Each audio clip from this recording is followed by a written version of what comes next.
اللهم لبيك لبيك لا شريك لك لبيك إن الحمد والنعمة لك والملك لا شريك لك لبيك لبيك اللهم لبيك لبيك لا شريك لك لبيك إن الحمد والنعمة لك والملك لا شريك لك لبيك اللهم لبيك لبيك اللهم لبيك لبيك. الله أكبر الله أكبر كبيرا فسبحان الله بكرة وأصيلا. الحمد لله الذي أمات من مات وأحيا من لم يمت. قال تعالى كل نفس ذائقة الموت اعلموا أن كل أمير ووزير يموت وكل غني وفقير يموت وكل سخي وبخيل يموت وكل سقي وسعيد يموت وكل مسلم وكافر يموت وكل جاهل وعالم يموت وكل صحيح ومريض يموت وكل شريف وولي يموت ولا يبقى إلا الله الواحد القهار الذي ليس كمثله شيء في الأرض ولا في السماء والسميع العليم.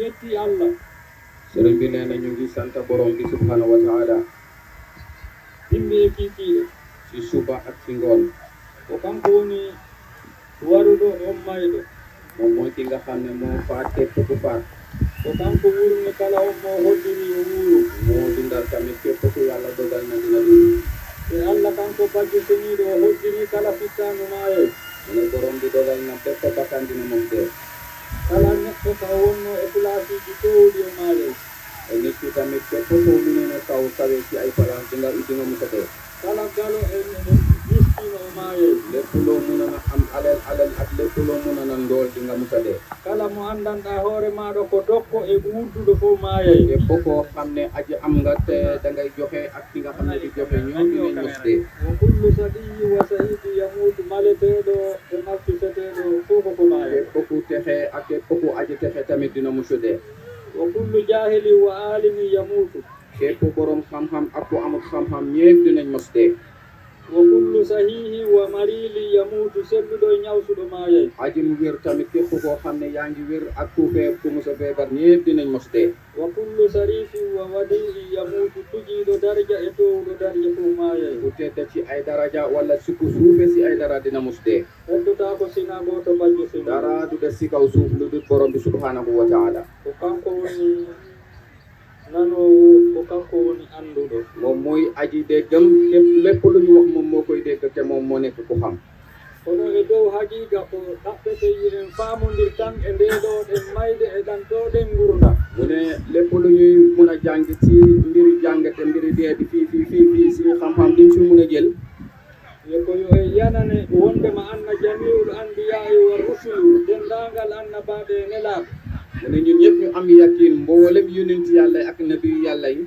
waawen kadi yananeede denndaangal wal kutubu ñu am yakin tamit mboolem téerim yàlla yi fof muɗum ko woni enen noddude yadugu ila la ilaha illallah ko noddata ko en haalu inde Allah loolu yëpp mooy aju yonent yàlla yi ak téerim yàlla yi yëpp benn woote la ñu woote mooy kalimatu la ilaha illallah muhammad rasulullah koyo ɓerɗe ma nden seede ɗum terɗe maɗen golla ɗum mu ne sa jëmm ji mooy sa xol bi seede ko te sa tere tamit jëfee ko wa la ilaha illallah yadu la ilaha illallah ko noddata mu ne la ilaha illallah moom lu mu woote ila qamatil fara'ili ko farillaaji ɗi Allah farle maɗi ya timmin mu ne nga ñëw sax wala nga ñëw taxaw ci ay faratam yàlla yi mooy buntum yàlla yi nga xam ne moom borom bi moo ko farata si jaam yi denndaangal sunnaaji ɗin timminaaɗi mboolem li nga xam ne sunnay la tamit nga motal ko nden si tawi a timminii ɗum ɗum ɗon noddama ila zicrillahi ya janto inde Allah ko toujours misal yo Allah woni e ɓerde ma nde wota yaltuto wota yiw ko wona tan mu ne lépp loo xam ne faratam yàlla yi ak sunna yonent bi sallallahu alayhi wasallam boo si saxee loolu lum lay woote mooy nga ñëw sax si zikrullahi mooy jàmm yàlla borom bi subhanahu wa taala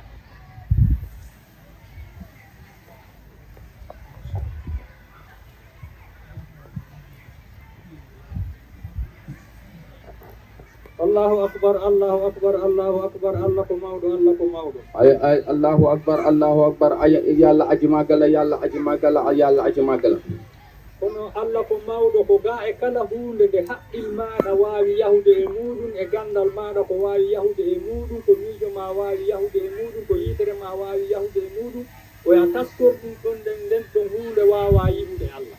mu ne yàlla aji magala yàlla aji magala yàlla aji magala nga jël sa xel lépp loo xam ne sa xel dal na si rek nga xam ne loolu moom yàlla moo ko gën a màgg nga góomee ko noonu te jëfee ko noonu nga mun a am yoon bi nga xam ne da nga koy doxee ci yàlla.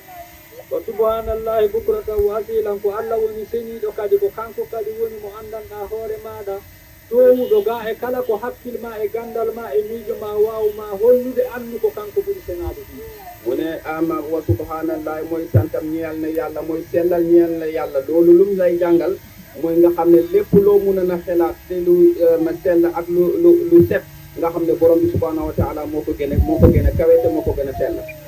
ayyuhan nasu ko enen yo yimɓe soɓe ilamu ande rahimakumullah yo allahu yurme en. mu ne yéen aji nit ñi mooy nit ñi nga xam ne yéen a ngi dund si kaw suuf mooy yàlla ñu yàlla gërëm. ɓe yanane ande wondema anna duniya darul fana'i oɗo ɗen aduna ko o fof makko o huuɓay wona an neɗɗo on huuɓata an to ko aduna on fof woni huuɓay. mu ne ñun yëpp ñu am yaqiin ne ñun aji doomi adam ñu nekk ci kaw suuf si ñun yëpp ñu am yaqiin ne aduna bii dina musa jeex. waxul ne ñun doomi aadama kese lépp lu nekkoon ci aduna bi ak lu fi nekkoon yëpp dina jeex tàkk. wonni darul duniya darul fana'i la daral baqa wona galle heddagol walamuyi koyen andu e dow harayɗa yanana anda kullu ma huwa atin garibin kala ko woni yeeso ko hunde ɓadinde. darul duniya darul fana'i la darul baqa mu ne kërim aduna bi fii kër la bi nga xam ne mooy kërim aduna te kërim jeex la nekkul kër bi nga xam ne day des. innamal ba'idu kala ko wiyete no woɗɗi ma laysa bi atin ko wona hunde arore ko nde wiyete no woɗɗi hunde arore ko ɓattinde. mu ne lépp loo xam ne mu ngi ñëw nii yaa ngi dégg mu ngi ñëw wala yaa ngi koy séentu loolu yegg na ba pare te lu ñuy wax ne lu sori la lépp loo xam ne dégguloo ko mu ngi ñëw loolu mooy lu sori. annabijo sallallahu alayhi wa sallam o maaki yo e rewru Allah wayti en maayo e janngo. mu ne yonent bi sallallahu alayhi wa sallam wax nañu ñun yëpp nañu gëm yàlla ñu jaamoy borom bi subhanahu wa taala mel ni suba dañuy dee. neɗɗo fof neɗɗo wattu makko mo o juulata o yo fellutu tuma go ko on ɗo woni wattande waktu mo o woni e juulude iidi yo waɗu wonno ko oɗo woni wattande iidi makko o wawa ɗum labinde. mu ne bépp doomi aadama tamit jëmmi doomi aadama na gëm yàlla mu xam ne waxtu booy julli nii farata booy julli nii xamuloo ndax du bii moo nekk sa mujjantil farata bi ngay julli ci kaw suuf. wa innahu la sakka kala hunde arore atin ko la sakka sikke ala kala hunde arore ko ɓattinde wala mo ande anna hasal yawma yawmul iidi oɗo ñalorma ko ñalorma iidi. wala ñun ñëpp ñu xam ne lépp luy ñëw moom lépp loo xam ne dina ñëw loolu dina ñëw ñu xam ne nag bésim tey bésim bette la. ɗen ko Allah waɗi yo e welto yew ñentin sunna layya annabi Ibrahim. e borom bi subhanahu wa taala moo ñu ko jagleel ñun yëpp ñu bég ci bés bi tamit ñu am ay layya yu duuf yi nga xam ne mooy sunna la bi nga xam ne yonent yàlla Ibrahim moo ko sunnawoon ci kaw suuf. ko noon fuhulul laani gay baali ɗin ko ɗum ɓuri moƴƴude e layya. mu ne ay xari tamit ñoo gën a bari ci yaaba ci layya. ko ɗin ɓuri moƴƴude dey ɗin. yooyu ñoo gën a mooy xar yu góor yi ñoo gën a baax xar yu jigéen yi. ko noon kadi andanɗa hoore maɗa ko buƴaɗi ɗin kadi ɓuri moƴƴude hedditiɗi ɗin. mu ne xar yi nga xam ne tàpp nañ ko tamit moo gën a am yool xar yuñ tàpput. ko noon kadi wondema ko ɓori ɗin ka dammito ka be'ito ɓuri moƴƴude dey ɗin. mu ne boo ñëwee ci béy yi tamit béy yu góor yi ñoo gën a am yool ba béy yu jigéen yi. kono fof e muɗum tan yo won e jawdi laaɓundi. mu ne loolu yëpp luñ si sàkku rek moo nekk na nekk si alal bu sell bu set. kala ko tawi a heɓi ko laaɓi ko dagi ko ɗum ɗon ɓuri moƴƴude. mu ne lépp loo xam ne am nga ko te dafa set te sellal la lu dagal la ci yow loolu moo gën a baax. so tawi ɗum yawti kadi ko geloɗi ɓuri. mu ne loolu bu weesoo tamit mooy gëlem moo gën a am yool mooy nag. ko ɗon kadi sika ko neldariji ka suudu kaaba to tana ala e geloɗi e nayi. mu ne tamit bu nekkee at yàlla tamit si baytillahil haram bi fële tamit am nag ak ay gëlëm ñooñu tamit ba si amut ci. oɗo fof e muɗum yo wonu hunde sellunde nde ala ayibe. mu ne loolu yëpp tamit luñ ciy sàkku borom bi luñ ciy sàkku rek na nekk li nga xam ne lu set la lu sell la te amul benn ayib. kono kala ko waɗanta Allah e ko waɗanta annabijo e ko waɗanta deftere Allah e to haa ɗum wona e jawdi laaɓundi wona kadi hunde sellunde wona kadi hunde nde anndanɗa hoore maɗa ko yiitininde. mu ne lu gënoon a am solo rek mooy lépp looy jagleel sa borom bi subhanahu wa taala wala looy jagleel yonent bi sallallahu alayhi wa sallam wala looy jagleel téereem yàlla bi yow jaam ji fasal yéene nga xam ne loolu lu war a set la te lu war a sell la. ko noon kadi mo ko hunde nde waɗanta kilifa maɗa kadi etoɗa kadi haa wa'a noon. mu ne noonu la tamit sa kilifa bi nga xam ne sa wayjur la wala sa sëriñ la wala sa kilifa la lépp loo koy jagleel fexeel mu selle noonu tamit.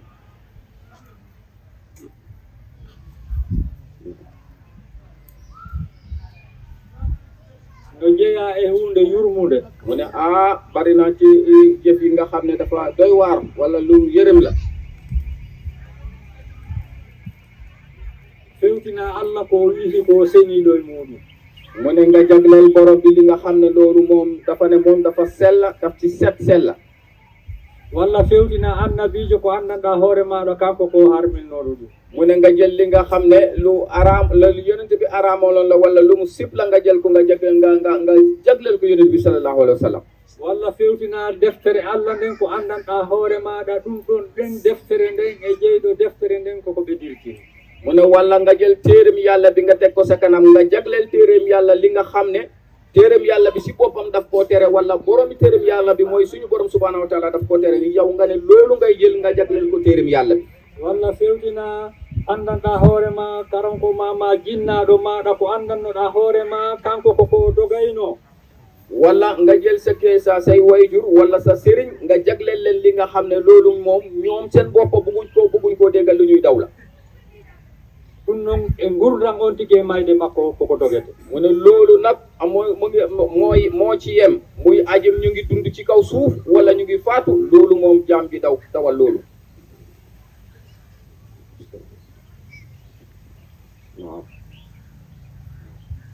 o wii ko noon misal layya si nawi nawanike en ko sunna tentuɗo ko waɗɗiɗo. mu ne noonu la tamit layyam bi bu na yàlla bu ñu ko yombalalee sunna la bi nga xam ne lu ñu soppala si sunna yi. kono noon waɗɗaaki hajjooɓe ɓen. mu ne nekkut lu war ci kaw aji am ñu dem aji makka mooy ñu dem aji warut seen kaw de. kono iɗen foti janngude noon ko layya ɓuri moƴƴude sadaka.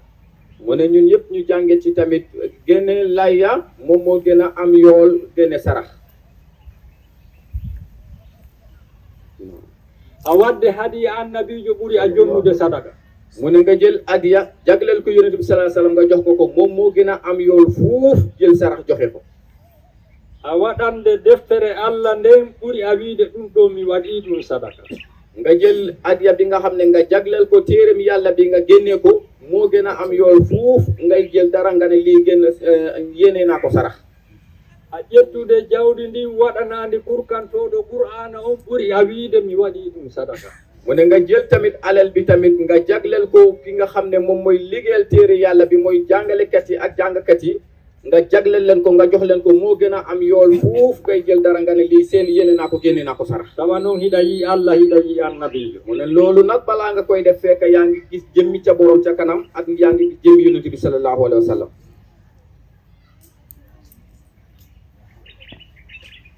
اللهم صل وسلم وبارك على سيدنا محمد وعلى آله. بسم الله الرحمن الرحيم. الحمد لله الذي هدانا لهذا وما كنا لنهتدي لولا أن هدانا الله. الله أكبر الله أكبر الله أكبر لا إله إلا الله الله أكبر ولله الحمد. الله أكبر كبيرا والحمد لله كثيرا وسبحان الله بكرة وأصيلا. ربنا تقبل منا إنك أنت السميع العليم وتب علينا إنك أنت التواب الرحيم. ربنا ظلمنا أنفسنا وإن لم تغفر لنا وترحمنا لنكونن من الخاسرين. اللهم إنا نسألك الهدى والتقى والعفاف والغنى. اللهم إنا نسألك إيمانا كاملا ويقينا صادقا وعملا متقبلا وتوبة صادقا قبل الموت وراحة عند الموت ومغفرة ورحمة بعد الموت برحمتك يا أرحم الراحمين يا رب العالمين.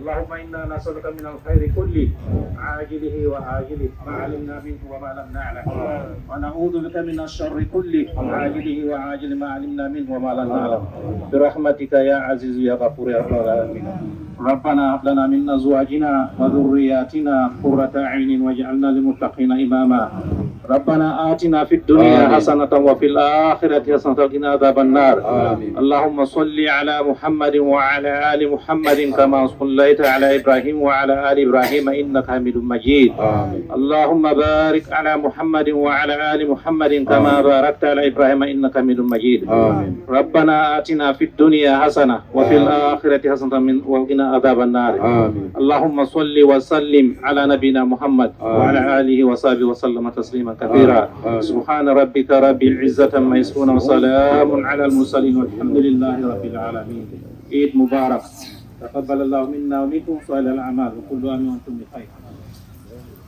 لبيك لبيك لا شريك لك لبيك إن الحمد والنعمة لك والملك لا شريك لك لبيك اللهم لبيك لبيك لا شريك لك لبيك إن الحمد والنعمة لك والملك لا